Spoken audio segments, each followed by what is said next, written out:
They said, "She's not with us." That was the sentence that tore me out of the life I thought I still belonged to. My son said it, not even looking at me, not lowering his voice, just handing over his documents to the border guard with the same casualness you use when you wave away a stranger who has followed too close behind in a line. 3 words, flat and simple, but so sharp they cut me loose from the family I had raised with my own hands, the family I had fed and clothed and carried across borders when he was still a boy who needed me for everything. At that moment, I felt my bones stiffen inside my coat, as if they had been hollowed out by cold. The guard's eyes slid from his face to mine, and something shifted in his posture. He checked my passport first, not theirs. He nodded with the kind of measured respect bureaucrats learn to distribute sparingly. And then he did something unexpected. He gave me a small salute, not mocking, not exaggerated, just a quiet recognition. It startled me because it carried more dignity than I had received from my own flesh and blood in years. My son didn't notice, or maybe he did and chose to ignore it, because acknowledgement would have required him to admit what he had just done. I am 78 years old. I live alone now, in a narrow rented room above a bakery near the train station. The walls smell faintly of yeast in the mornings, and at night I can hear the rattling of the last freight cars passing by. I make my tea on a single electric coil, and sometimes I sit by the window and imagine I am waiting for someone to arrive on one of those trains. But no one comes.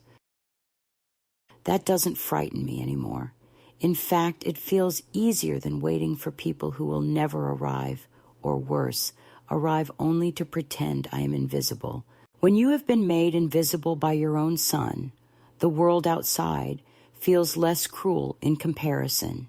But still, I cannot forget the checkpoint, the cold air in that border station, the sound of papers sliding across the counter, the way my son's voice, once so soft when he called me Mama, transformed into that clipped, efficient tone he uses now for strangers he wishes would vanish. I was not always a woman to be set aside.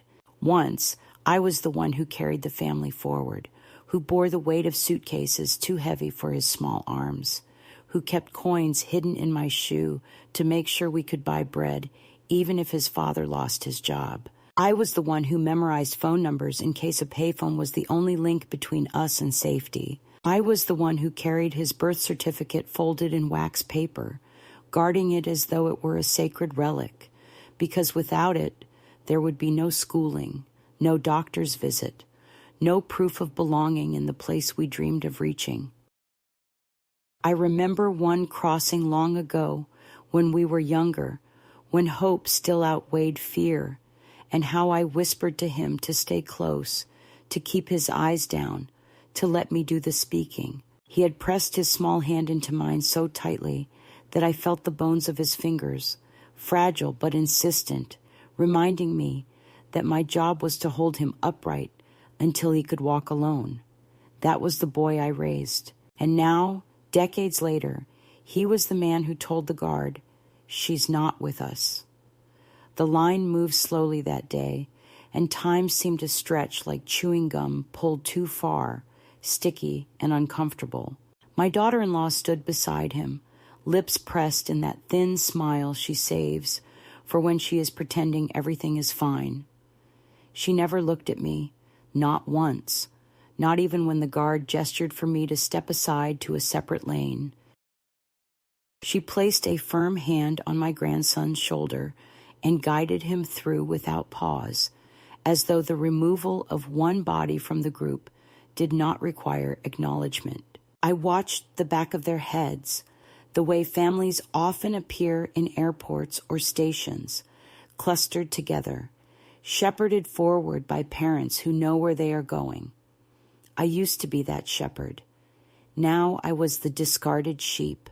I stood there, clutching my handbag, the one with the broken zipper I had repaired twice already because I do not like wasting money. Inside were my papers, my pills, a scarf folded neatly in case the air grew colder, and a single chocolate wrapped in foil I had meant to give my grandson during the trip. I did not take it out. He had not looked at me once, not even to ask if I was hungry, not even to wonder if I was keeping up with the line.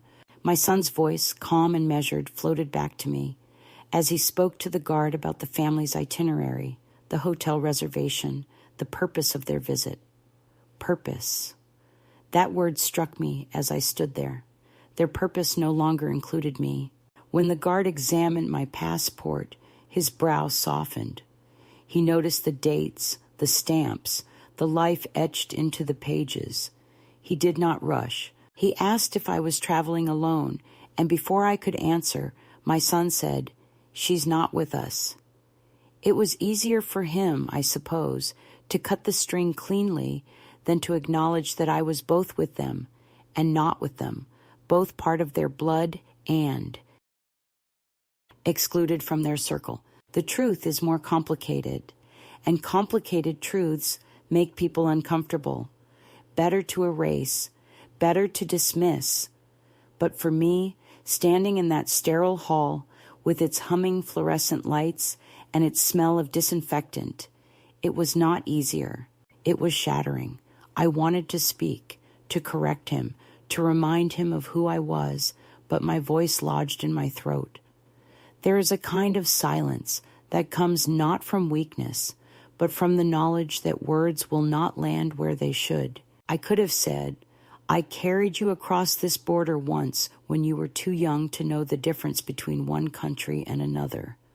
I could have said, "I gave you the life that allows you to stand here now with your fine jacket and your expensive luggage and your polished wife who smiles without seeing me." I could have said, "I am the reason you are." But none of it would have changed the fact that, in his eyes, I was already a ghost. The guard stamped my passport and slid it back to me.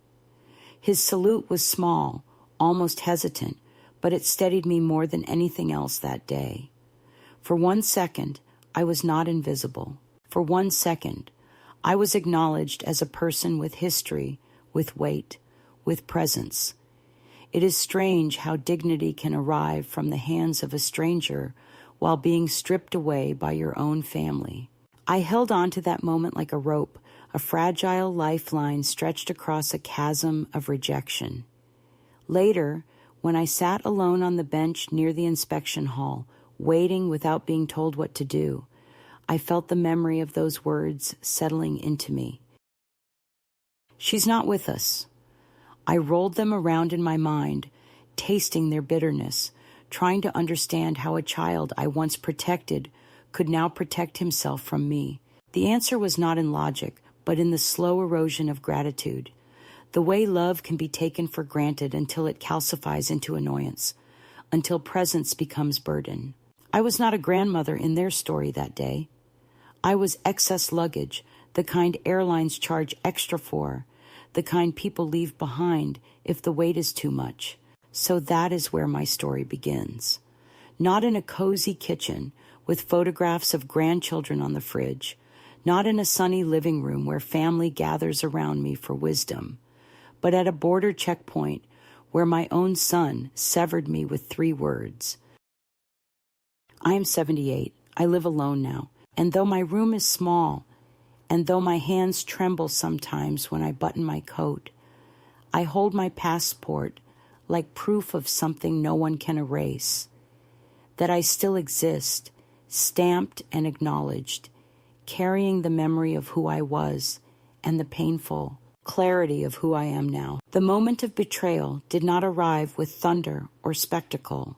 It arrived quietly, with the polite firmness of an official voice confirming what I already suspected but did not want to believe. The guard, after stamping my documents and handing them back with that subtle salute, glanced at the screen before him, his finger moving along the list of travelers connected by one booking number. He hesitated, then looked up at me again with a kind of careful compassion that almost embarrassed me. "Ma'am," he said gently, Your family has been processed separately. Their documents are filed together, but yours is not attached to theirs. It was a simple sentence, but the weight of it was enough to press me deeper into the hard plastic chair where I sat waiting. My son had not simply misspoken in the line, had not merely made a momentary slip when he said I wasn't with them. He had formally, deliberately, structured it that way. Their reservation had been made without me included. Their journey had been logged as if I were a stranger who happened to be walking in their shadow. That was the confirmation, the quiet act of exclusion that hardened into fact the very moment it appeared on the screen. I asked the guard in a voice lower than I expected, "So I am traveling alone?" He nodded slowly, as though trying to soften the truth. "Yes, ma'am. That is how it appears." My son did not turn, did not even glance back over his shoulder to gauge whether I had heard this verdict. His wife was already guiding the children ahead, her manicured hand resting firmly on the shoulder of the eldest, steering him through the final gate toward the promise of the trip they had planned. My son followed, suitcase in one hand, his other arm casually adjusting the strap of his leather satchel, the same satchel I had once admired in a shop window and quietly slipped him money to buy. That detail stung in the moment because I remembered the day I gave him the envelope of cash, telling him, "Buy it for yourself, Daniel. You deserve something nice." He had smiled then, a genuine boyish smile, but the man at the border did not carry any trace of that expression. He moved forward with the confidence of someone who believed he had nothing to explain. I remained seated. Time slowed. The hall around me filled with other families shuffling through the process, children whining, parents fumbling for documents, luggage wheels rattling across the tiled floor. Life continued in its noisy, chaotic rhythm, and yet for me, everything had narrowed into one still point, the knowledge that I had not been forgotten, not overlooked, but intentionally severed. Forgetting is a mistake, severing is a choice, and choices are planned, prepared, considered before being carried out. My son had planned this. He had spoken with his wife. They had decided on the logistics, and they had chosen not to tell me until the moment it could no longer be undone. That realization, more than the words themselves, pierced me. The guard lingered near me for a moment, perhaps expecting me to ask for help, perhaps wondering if I needed an escort back to the other side. I shook my head lightly, forcing a small smile, the kind of expression women my age learn to offer when they want to conceal humiliation behind a mask of composure. He nodded once and stepped away, leaving me in the hum of fluorescent lights and the cold echo of empty chairs.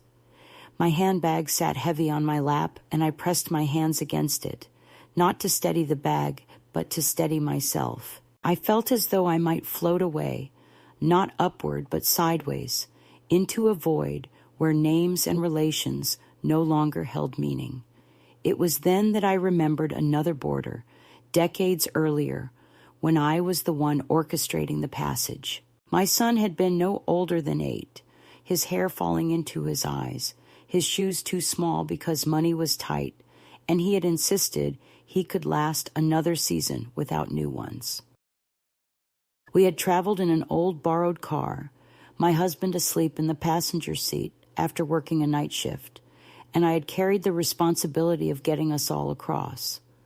I spoke to the officer, handed over the papers, explained our purpose. My son had leaned against me, trusting, silent, secure in the knowledge that his mother's presence was enough to shield him. That day, the documents had all been tied together. One family unit, no separation, no exclusion. That day, I had been the anchor. To remember that moment now, while sitting alone at another border, disowned by the very child I had once carried forward, felt like stepping into a cruel echo chamber where the past mocked the present. When the family returned from the secondary inspection, where their luggage had been checked and their plans confirmed, my son walked past me without pausing. He glanced in my direction, only long enough to say, in a neutral tone, "It's better if you stay here for now. We'll sort out your arrangements later." Later. A word that carries the promise of nothing. His wife avoided my gaze entirely, her hand tightening on the strap of her handbag as if she feared I might grab it for balance. The children followed quietly, their eyes on the floor, not daring to look at me, though I knew at least one of them must have wondered why their grandmother was not walking with them. Children notice more than adults believe, but they are trained quickly to imitate silence. I sat there, frozen, while the truth settled like dust after a demolition. The wall had been knocked down, the house of belonging collapsed, and all that remained was rubble. I realized with a clarity that almost frightened me that this was not an accident. My son was not careless. He was many things, practical, ambitious, sometimes cold, but never careless. He had made a decision, and it was final. He had decided that his family's journey would be smoother without me, that his wife's comfort and his children's image of leisure mattered more than the woman who had once stood between him and hunger. And he had executed that decision with the efficiency of a man booking tickets online. One click, one omission, one erasure. The catalyst, the spark that split my life in two, was not a shouted insult or a dramatic confrontation. It was the soft clicking of keys when he purchased those tickets without my name attached, the quiet acquiescence of his wife when she nodded and agreed, the silence in which they chose not to inform me. It was the border guard's gentle confirmation that sealed it into fact. It was my son's refusal to even acknowledge what he had done, because to acknowledge it would have required a justification, and justifications leave room for rebuttal. Better, in his mind, to make it seem natural, inevitable, a simple bureaucratic truth. Better to let me feel as though I were the one out of place, rather than admit that he had cast me out. That was the moment, sitting in the sterile hall of a border crossing, papers in hand, dignity hanging by a thread, when I understood that my life had been divided. Before, I was still mother, still grandmother, still tethered however weakly to their world.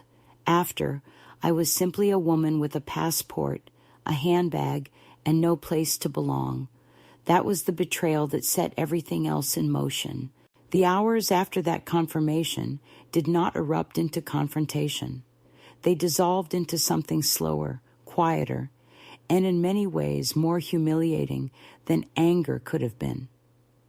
Anger has heat, it has a pulse, it can be carried like a weapon. What I experienced was colder, a gradual freezing over, as though each minute chipped away at the warmth that still connected me to them. I remained in that border hall, not because anyone told me explicitly to wait, but because the absence of instruction became its own command. My son spoke the way people speak when giving orders without responsibility, vague, deferential, but final. "It's better if you stay here for now," he had said, and so I stayed, as though my obedience were still required, as though I had not just been stripped of the role that had defined me for most of my life. Around me, the noise of travel continued, indifferent to my unraveling.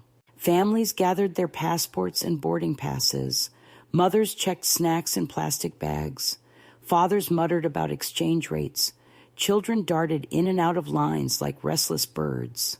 Every person in that space seemed to belong to someone, tethered by obligation or affection, while I sat anchored only by the weight of my handbag and the memory of the words that had unmoored me.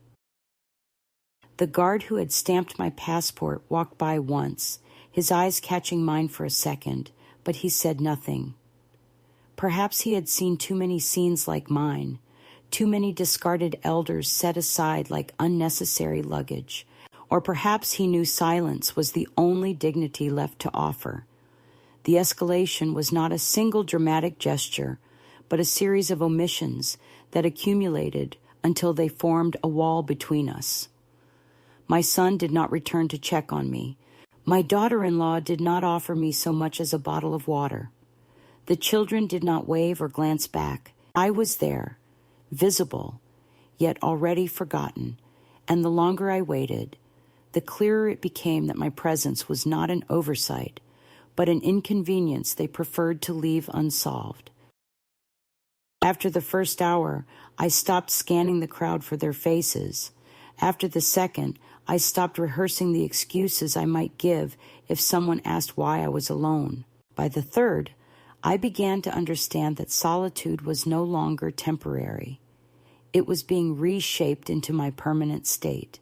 I thought of the chocolate wrapped in foil inside my bag, the small gift I had planned to slip into my grandson's hand when he grew restless on the journey. It remained untouched, and as the hours passed, it transformed from a gesture of sweetness into a relic of naive hope. I could not bring myself to eat it, not yet, because doing so would mean acknowledging that it would never serve its intended purpose. That foil wrapper became a symbol, glittering faintly whenever I reached into the bag for tissues or pills, reminding me that I had prepared to care for them in small ways they had never prepared to care for me. By late afternoon, the hall had thinned, and the announcements echoing through the loudspeakers grew less frequent. I was still sitting, still waiting, though by then I no longer expected anyone to return. A woman at the information desk glanced at me occasionally, her expression cautious, as though wondering whether she should intervene. Eventually, I rose and approached her, my legs stiff from inactivity. When I asked if she could check whether my family had crossed through, she typed quietly, hesitated, then told me that the group under my son's name had already cleared, already moved on, already vanished into their own journey without me. I nodded, thanked her, and walked back to my seat with the slow steps of someone carrying a verdict inside her chest. The escalation was in the details. The way my phone remained silent in my bag. No messages arriving to explain or apologize. The way my son's face, when last I saw it, was composed into a mask of neutrality, a man avoiding confrontation, not out of kindness, but out of convenience.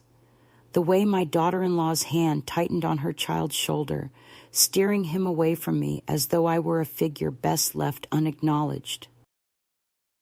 Each detail on its own could have been forgiven, dismissed as fatigue or oversight, but together they formed a pattern too deliberate to ignore.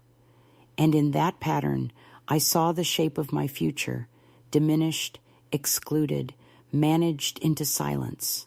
I tried to imagine what they were doing at that very moment. Perhaps checking into a hotel with clean sheets and a view of the water. Perhaps ordering room service, my son sipping a drink, while his wife unpacked their coordinated outfits, the children flopping onto the bed with their phones. I wondered whether they spoke of me, whether my absence was explained as a logistical mishap or brushed aside altogether. I wondered whether my grandson asked where I was, and if so, what answer he was given. She's resting, perhaps. Or she'll join us later. Lies are easy to feed to children when they are busy with screens and snacks, but the truth is harder to smother when it echoes in the mind of the woman left behind. The fluorescent lights in the hall buzzed faintly, and the air grew colder as evening approached. I wrapped my scarf around my shoulders, not for warmth, but as a gesture of self-protection, as though the fabric could shield me from the shame that prickled across my skin. I realized then that shame was the tool they had handed me, the invisible leash that would keep me from making a scene. They knew I would not shout, would not demand answers, would not create a disturbance that might embarrass them. They trusted my dignity to be their alibi, and I gave it to them because I could not bear the thought of reducing myself to a spectacle in front of strangers. The longer I sat, the more I understood that invisibility is not sudden. It is incremental. It begins with small exclusions, a conversation you are not part of, a meal you are not consulted about, a trip booked without your input. It grows in silence, in the spaces where your name is not spoken, in the glances that slide past you as though you are furniture rather than family. And then one day, it crystallizes into a moment like this, at a border where your very existence is denied, and you realize that the process has been underway for years. You were being erased slowly, so slowly that you mistook it for aging, for the natural order of things, until suddenly you see it for what it is, a decision made by those you love to carry forward without you. By the time the information desk closed and the lights dimmed in the hall, I had stopped waiting altogether. I sat with my passport in my lap, staring at the ink of the recent stamp as though it might provide guidance. It was proof of passage, proof of identity, proof that I still belonged somewhere, even if not with them. That realization was small, but it mattered. I understood that night that I could not return to the place I had been. I could not step back into the role of grandmother as convenience, mother as burden. Something had shifted irreversibly, and though I did not yet know what path lay ahead, I knew the path behind me was gone. The escalation, then, was not the abandonment itself, but the quiet recognition that followed. It was the slow dimming of hope, the steady weight of silence, the realization that my waiting was not a pause, but an ending. And once I saw that truth clearly, I knew I could no longer sit on that bench like an obedient child. I had to stand, to move, to carry myself across a border of my own choosing. I did not leave the border hall in a rush, nor with the energy of defiance, but with the slow, deliberate steps of someone who knows that standing still any longer would mean dissolving entirely. My body ached from the hours of waiting, my knees stiff, my back heavy, but the ache was more than physical. It was the ache of being tethered to a chair where dignity had no air left to breathe. I rose quietly, gathered my bag, pressed the passport into the inside pocket of my coat, and walked toward the exit as though I were simply another traveler, no different from the families pulling their suitcases behind them. And in that moment, I realized I was no longer waiting for someone to come back for me. The shift was not loud, not even fully conscious, but it was real. I stopped expecting to be retrieved and began moving under my own command, however small and uncertain that command might be. Outside, the air was sharp, colder than I had anticipated, and the wind carried the dry scent of asphalt mixed with faint exhaust from buses idling nearby. I stood under the awning for a moment, my scarf pulled tight around my neck, and I allowed myself to simply breathe, long, slow breaths that reminded me I was alive, not because someone had claimed me, but because I still inhabited my own body. That was the first taste of freedom, bitter and trembling though it was. I walked slowly toward the station, not with any destination in mind, but with the need to be somewhere that was mine, even if only temporarily. I had no plan, no reservation, no clear map, but what I did have was my passport, a bank card, and the memory of another time when I had crossed this same kind of threshold. Except then it was for him, for my son, to carry him into a life where he could be safe. Now I crossed it for myself. As I walked, the memory sharpened. Decades ago, when he was still a boy, I had held his hand so tightly, his small fingers turned red. He had been restless in the long line, asking when we would arrive, when we would eat, when he could rest. I had soothed him with stories, with promises that the place beyond the barrier would be better, that once we were through, He would see new streets, new houses, new schools. I had been his anchor, the one who knew what to say, who carried the papers, who bore the fear in silence so he would not have to feel it. That memory came back with such vividness that I almost turned, almost expected to see that small boy again, tugging at my sleeve. But of course, there was no child at my side, only the shadow of a man who had long since chosen to release my hand. The irony was sharp. The very border I had once crossed to deliver him into belonging had become the border where he cut me loose. And rather than collapse under the weight of that irony, I felt something inside me harden into clarity. If he had let go, then I too could unclasp my grip. At the station counter, my voice surprised me. It did not tremble when I asked for a ticket. It carried the firmness of a woman who had made a decision, however impulsive. I did not ask for the cheapest option, nor the most convenient. I asked for the next departure to a place I had not seen in years, a place that stirred in me an image of younger days when life was still possibility.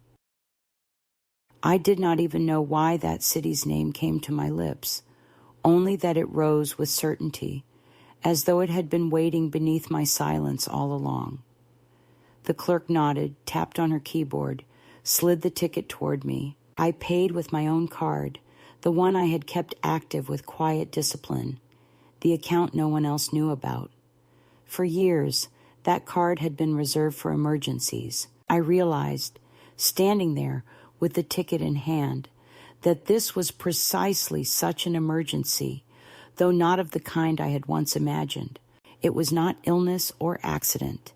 It was the emergency of erasure, the crisis of being told you no longer belonged. The remedy was not to plead for re-inclusion, but to claim independence. On the bus, I sat by the window, the seat beside me empty, my bag resting on my lap. The lights of the border faded behind me as the vehicle rumbled onto the darkening highway. And for the first time in hours, I felt the possibility of movement in my chest. Not joy, not relief, but movement. I watched the road unfold, headlights sweeping the pavement, signs flickering past. My hands remained steady on the bag, my breathing slow and deliberate. I thought of the chocolate inside, still untouched, and instead of sorrow, I felt a strange sense of ownership. It was mine now, not a gift withheld, but a choice preserved. I could eat it whenever I pleased, or never at all. It was a small, almost laughable symbol, but symbols matter when everything else has been stripped away. Somewhere along the ride, I closed my eyes and allowed myself to imagine what awaited me.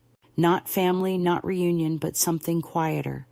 A room with a bed that belonged to no one but me. A morning where I could drink tea without being told where to sit. An evening where silence was not a punishment, but a companion. These were small visions, humble, but they glowed in my mind with the light of possibility. That was the shift. I no longer thought of what they owed me, nor of what I had lost. I thought instead of what I could claim, however modest, however fragile. By the time the bus entered the city, the streets lined with dim lights and rain-slicked pavement, I felt the outline of a new self beginning to form. Not whole, not healed, but moving. The betrayal at the border was still raw, the words, "She's not with us," still echoing in my ears, but alongside that echo was another sound, quieter but insistent, my own voice saying, "I am with myself," and that was enough to begin. The days that followed my decision to step away from that border were not easy, and I would be lying if I said they were filled with sudden freedom or joy. They were marked instead by silence, by the unfamiliar rhythm of being untethered, by mornings that began without obligation, and evenings that ended without anyone expecting me to appear in the living room or at the dinner table. At first, that silence pressed down on me like a heavy blanket, suffocating rather than comforting. because for so long my identity had been built on noise, the requests, the reminders, the constant pull of being needed. Without those voices, I felt as though the air itself had gone thin. But little by little, I discovered that silence has textures, and that some of them are not heavy at all. Some are light, like the quiet of a room where no one is waiting to dismiss you. That realization did not come immediately, but it came eventually, as most truths do when you are forced into solitude. I rented a modest room in the city, a space that smelled faintly of old varnish and dust, but had a window that opened onto a narrow street where I could hear the shuffle of people going about their daily errands. The bed sagged in the middle, the chair wobbled, but it was mine, paid for with my own money, chosen without anyone's approval. That act of claiming even the smallest corner of space felt like a rebellion. And yet, the past was not finished with me. For if the first escalation had been abandonment, the second arrived as the return of their voices, not in person at first, but through letters, phone calls, and the kind of pressure that disguises itself as concern. They had erased me at the border, but erasure is never clean. The outline of what is removed lingers, and the people who did the removing begin to notice the absence like a stain they cannot wash away. The first message came from my grandson, and it nearly broke me, though not in the way they intended. He had written in his unsteady teenage hand, "Grandma, where are you? Dad says you left. Mom says you were upset. I don't believe them. Please, just tell me you're okay." The simplicity of his words carried more truth than all the elaborate excuses his parents must have rehearsed. I held the paper in my lap for a long time, tracing the lines of his handwriting with my finger, remembering the afternoons I used to spend with him building birdhouses or baking cookies, remembering how he was the only one who ever sat close to me without being asked. His letter was not a demand, not a manipulation. It was a plea for reassurance, raw and honest. For a moment, I considered packing everything, returning to the place I had fled, just to hold him and prove that I was still real. But then I remembered the border, the words spoken without hesitation, and I understood that if I returned now, it would be as though I had agreed to the role they had written for me. The old woman who accepts dismissal and then comes crawling back, grateful for scraps of inclusion. I could not do that, not even for him. So I folded the letter carefully, placed it in the drawer of my small desk, and whispered aloud to no one, "Not yet, darling, not yet." The second message was not tender. It came in the form of a letter from my son, delivered in an envelope with my name written in his sharp, impatient script. Inside, page after page of accusations, that I had embarrassed the family, that my disappearance had caused unnecessary stress, that his wife had cried every night of the trip, that the children were confused by my absence. Not a single line acknowledged the hours I had waited, the deliberate exclusion at the border, the words that had cut me away. Instead, the letter twisted the narrative until I was the one guilty of abandonment, as though my silence had been the original wound and not the bandage placed on the wound they had inflicted. He ended with a phrase that still burns in my memory. "We are willing to talk, but only if you are ready to be reasonable." Reasonable. The word echoed like a slap. To them, reasonable meant compliant. Reasonable meant erasing my version of events and swallowing theirs whole. Reasonable meant silence. That was the second escalation, not just the abandonment, but the attempt to rewrite it, to gaslight me into believing that I was the one who had inflicted harm. It was no longer enough for them to leave me. They needed me to accept blame for being left. And beneath the anger in his letter, I could hear the real fear, that I might speak, that I might tell the truth, that I might claim a story that cast them not as dutiful children, but as the architects of cruelty. His panic was not about my well-being. It was about control. The third message arrived not in my mailbox, but in the form of a newspaper clipping slid under the door of my rented room. Someone, perhaps my daughter-in-law, perhaps even my son, had spoken to the press, spinning the tale of a missing grandmother who had vanished without explanation, whose family was deeply concerned for her safety. There was even a photograph of me taken years earlier, holding a pie dish at some family gathering, smiling faintly. The article quoted them both. My son saying they were desperate for answers. My daughter-in-law saying they feared something had happened to me. I laughed when I read it, a sharp sound that startled even me. Vulnerable, they had called me. Vulnerable, after leaving me on a plastic chair at a border. Vulnerable, after erasing me from their plans. The hypocrisy was almost too heavy to bear, and yet I felt lighter reading it, because it confirmed what I already knew. They needed me only as a symbol, not as a person. As long as I was silent, they could script me into their play, but silence was no longer my language. One evening, as I sat in the dim light of my room, sipping tea brewed in the chipped kettle I had bought second-hand, I heard a knock at the door.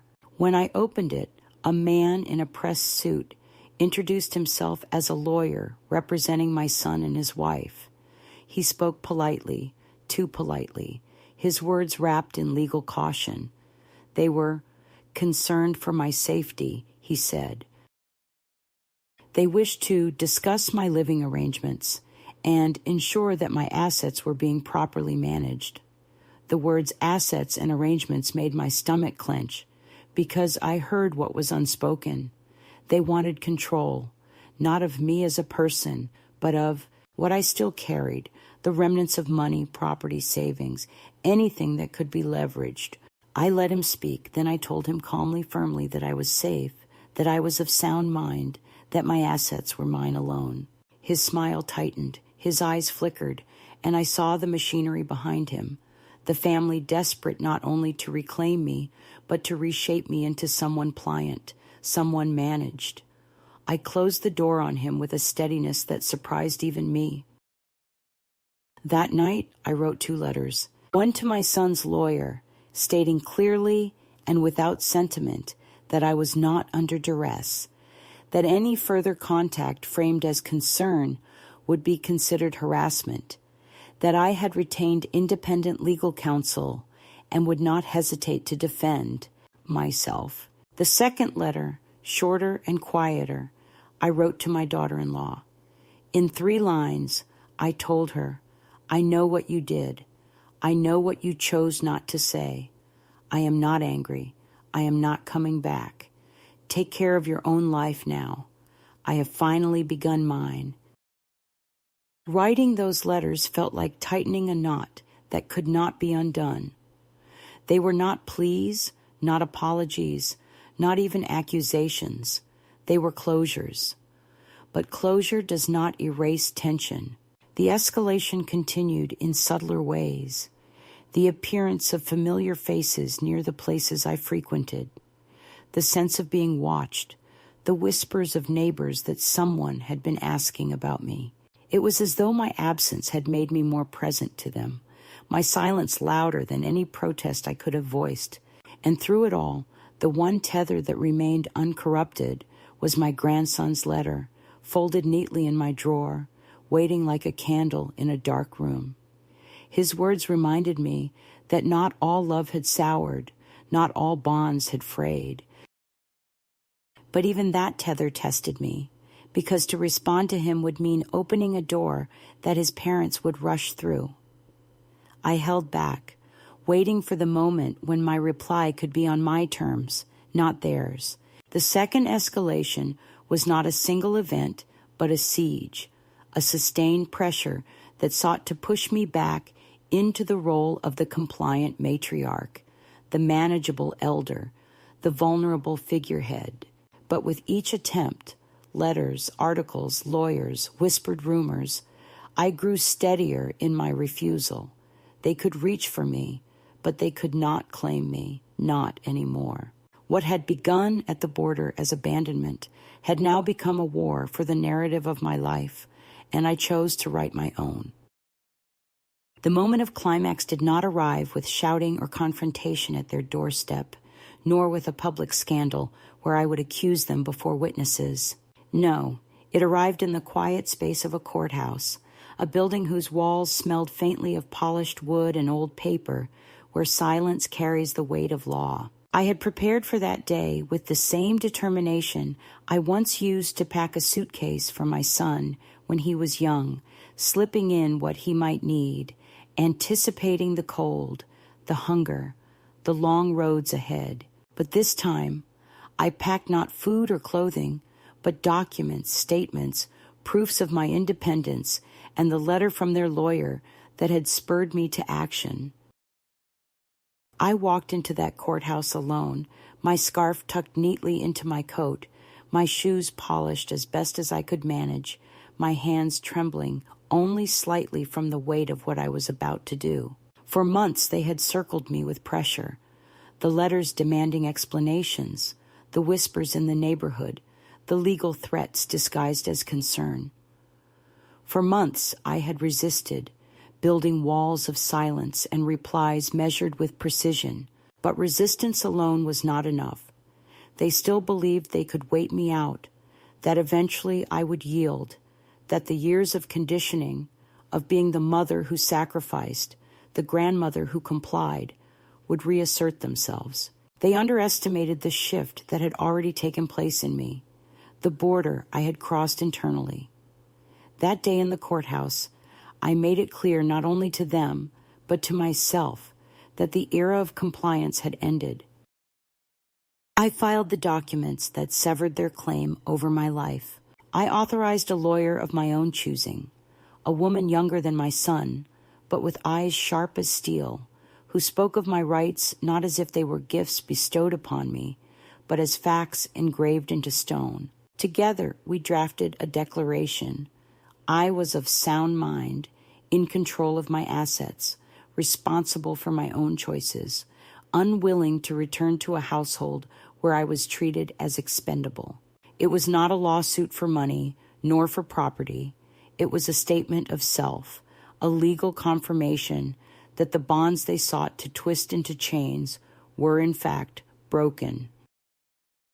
When I signed my name at the bottom, my hand steadied, as though it had been waiting decades for this moment. But the legal papers were not the only act of reclamation. That evening, after leaving the courthouse, I went to the post office and mailed a letter to my grandson.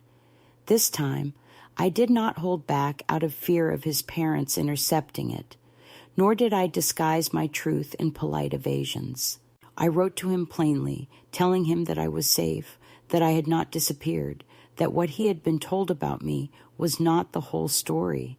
I did not pour venom into the page because he was too young to carry the weight of his parents' cruelty, but I told him enough so that one day, when he was older, he would know I had not abandoned him.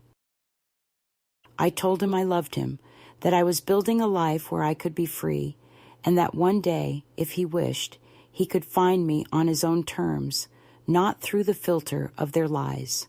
As I sealed the envelope, I felt a rush of something I had not felt in years, the certainty that I was shaping my own legacy. The true climax, however, came not with signatures or stamps, but with the act of turning away from them once and for all. When my son called after weeks of silence, his voice sharp with frustration, softened only by the hollow performance of concern, I answered. I listened as he spoke of misunderstandings, of family duty, of the shame my behavior had caused. He tried to weave a narrative in which he was the injured party, in which my independence was framed as cruelty, in which my silence was painted as abandonment. I let him finish, let him spill his rehearsed words into the line. Then I told him, calmly and without tremor, that I was no longer his burden to manage, no longer his symbol to display, no longer his mother in the sense he demanded. "You released me," I said, my voice steady. "At the border, with your own words, you released me." "I am only honoring the truth you spoke." There was a long silence on the line, broken only by his shallow breath, and then the call ended. I did not call back. That was the climax. Not a battle won through force, but a boundary drawn so cleanly it could not be crossed again. By taking legal action, I had stripped them of the tools they sought to use against me. By writing to my grandson, I had reclaimed the narrative they tried to twist. By answering that call and refusing to bend, I had spoken the truth aloud, a truth that could not be erased. The act was irreversible, like the border I had once crossed carrying him in my arms, except this time I crossed alone, for myself, into a country where my dignity belonged solely to me. When I returned to my small room that night, I laid the signed documents on the table beside my passport. 2 items, side by side.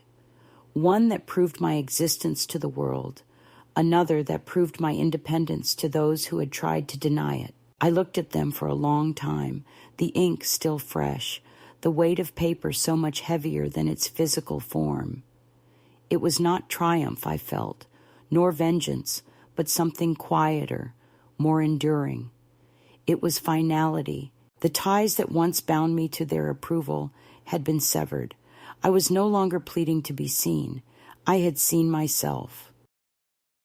In the weeks that followed, the noise around me softened, not because the world had become kinder or because my son had suddenly transformed into someone capable of remorse, but because I had stepped beyond the reach of their voices. It was as if, by drawing a line that could not be crossed, I had entered a new country where their words no longer carried jurisdiction. My room, small and imperfect as it was, became a sanctuary. Each morning I woke to the faint scent of bread from the bakery below. Each evening I closed my curtains against the yellow glow of the street lamps, and in between those hours I began to learn what it meant to live without waiting. Waiting had been my occupation for so many years, waiting for my son to call, waiting for an invitation, waiting for acknowledgement, waiting for gratitude. Without that constant suspension, time began to belong to me again, and I filled it with small rituals that were mine alone. I discovered a second-hand bookshop 2 streets away and spent afternoons wandering among shelves that smelled of dust and ink, running my fingers across the spines of novels I had once meant to read, but never had the chance. I bought 1 or 2, carrying them home in a paper bag, and found that the words of strangers could keep me company in ways my family no longer could. I walked through the park at dusk, listening to the chatter of birds settling into trees, and sometimes I stopped to watch children playing, not with envy, but with a kind of detached tenderness, as though I were observing life rather than yearning for it. There was freedom in that, too, to witness without the ache of expectation. The passport remained on my desk, its stamp still fresh, its pages heavy with the record of where I had been. Beside it lay the legal documents that bore my name, proof that I belonged to myself. Together, they became symbols not of travel or bureaucracy, but of survival. Whenever doubt tried to creep in, whenever I heard the whisper in my mind that perhaps I had been too severe, too unyielding, too proud, I looked at those papers and remembered the border, the bench, the silence, the words spoken so easily by the child I had once carried. "She's not with us." Those words could not be taken back, but I had chosen to transform them. They no longer meant exile. They meant release. Sometimes I thought of my grandson, of the letter I had sent him, and I wondered what he felt when he read it. Perhaps confusion, perhaps comfort, perhaps a seed of doubt about the story his parents told. I did not expect him to come to me now, not while he was still so young and so bound to their household. But I allowed myself to imagine a future where he might seek me out, not out of obligation, but out of choice. If that day came, I would greet him with open arms, not as someone reclaiming what was stolen, but as someone offering a safe harbor. Until then, I would wait, not in despair, but in patience, because patience is different when it is chosen rather than imposed. I no longer rehearsed speeches in my head, no longer plotted how to make them understand, no longer wasted my nights wishing for apologies that would never come. Instead, I began to write, not letters this time, but fragments of memory, pages that told the story in my own words. I wrote about the border, about the plastic chair, about the chocolate wrapped in foil that still sat in my drawer. I wrote about carrying my son across another crossing years ago, about the feel of his small hand in mine, about the irony of being released by the same voice that had once called me Mama with such need. These pages were not for them, nor even for my grandson, but for myself, a record that my life had weight, that my voice existed, that I would not be erased quietly. As the seasons shifted, I noticed changes in myself. The fear that had once clenched my chest began to loosen. The bitterness that had burned at night began to cool, and in its place grew a steadier strength, one not born of anger, but of acceptance. Not resignation, but acceptance, the ability to see the truth without shrinking from it. I understood finally that the betrayal had cut deep, but it had also cut me free, and in that freedom was a strange, unexpected peace. I did not forgive them, for forgiveness is a gift they had not earned, but I did not carry their weight anymore either. I placed it down, gently, and walked forward without it. So now, when I sit by my window at night and watch the trains rumble past, I do not imagine someone arriving for me. I imagine instead the movement itself, the endless crossings, the proof that borders are both barriers and beginnings. Mine was a border that ended one life and began another. And if there is another woman sitting somewhere tonight, holding her own silence like a burden, wondering whether she still exists because her family has declared her unnecessary, I would tell her this: if they say you are not with them, then be with yourself. That is not loneliness. That is strength. That is the beginning of freedom.